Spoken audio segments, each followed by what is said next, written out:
Do you spend precious time searching for the latest guidance on child protection? Are you having trouble convincing your manager or donor that child protection can save lives in emergencies? Do you find it hard to discuss child protection concerns with humanitarian workers in other sectors? The minimum standards for child protection in humanitarian action, or the CPMS, are a practical interagency tool for solving such challenges. They are reshaping our sector.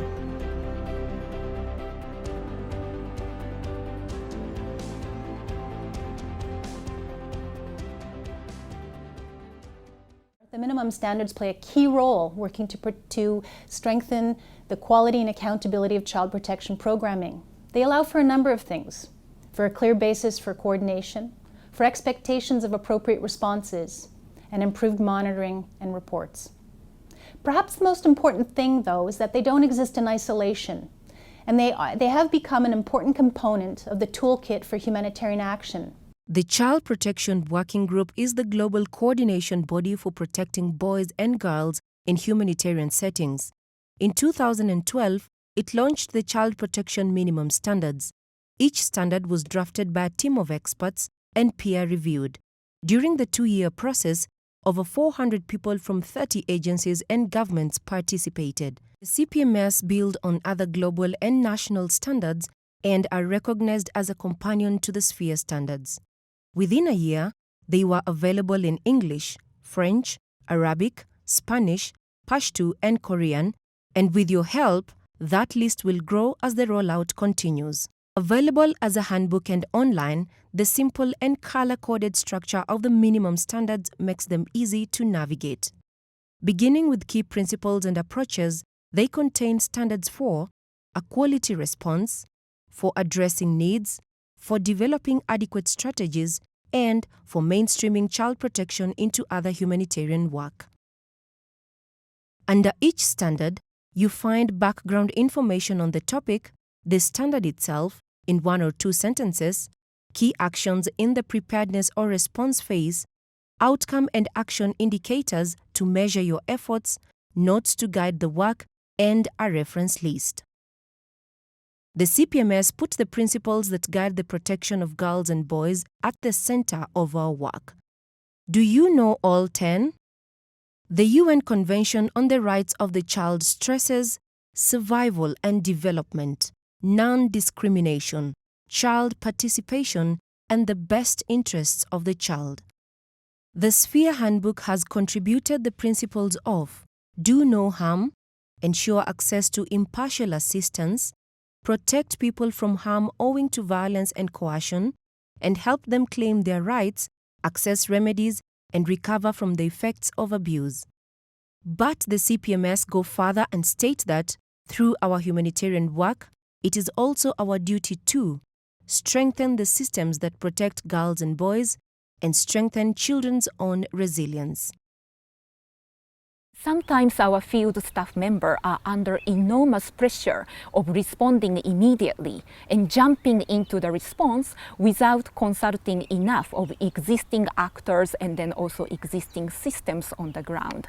So these standards, this principle number 5, really helped our colleagues to identify what is existing in the country as a child protection system to support the children in the ground, in the community, in the government systems. Child protection minimum standards is not necessarily geared towards a specific type of organization. It can be for a small organization, a community-based organization, or a large international organization. It could be for an organization who is specialized in child protection, or for an organization who doesn't normally do child protection in emergencies, but does WASH or health, but wants to integrate the idea of child protection or protection of children in their programs. Indeed, it is essential that child protection staff and other humanitarian colleagues collaborate on applying the CPMS to reduce our shared risk of harming boys and girls. The minimum standards aim to improve overall effectiveness and accountability. In Liberia, where I was part of the response to the Ivorian refugee crisis recently, in line with Principle 5, we set up suggestion boxes as part of the complaint response mechanism in all the child-friendly spaces and schools in which Save the Children had programs. Through these mechanisms, the children provided a lot of useful information, which then led to adjustments in the time and schedule of activities we ran in those camps, as well as numbers and gender of the CFS facilitators we hired, hence making the interventions more successful.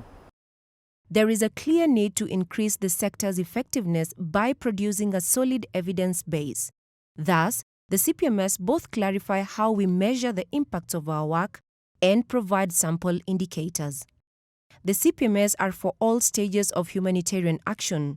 You should apply them in preparedness, response, and early recovery efforts to prevent violations of children's right to protection. To sum up, why are the CPMS central to humanitarian work? It's because they have changed how children are provided protection in an emergency. As a sphere companion, they hold all humanitarian actors accountable.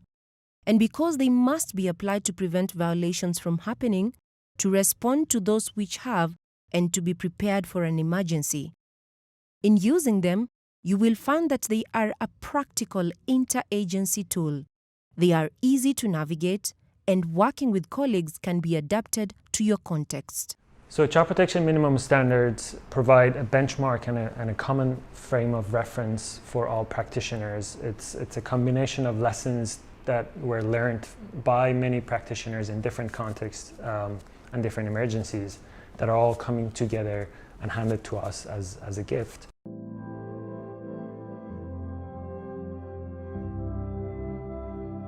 The minimum standards for child protection in humanitarian action represent the foundation for further development of the child protection sector and exist to improve our practice. Each of us taking up the challenge to apply them will improve protection results for boys and girls.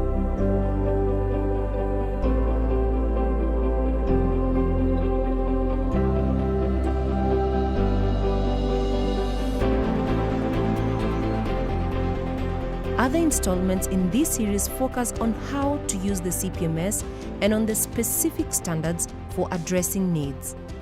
The CPWG provides support for applying the standards, such as mainstreaming briefs, guidance on contextual adaptation, child and youth-friendly versions, and training packages.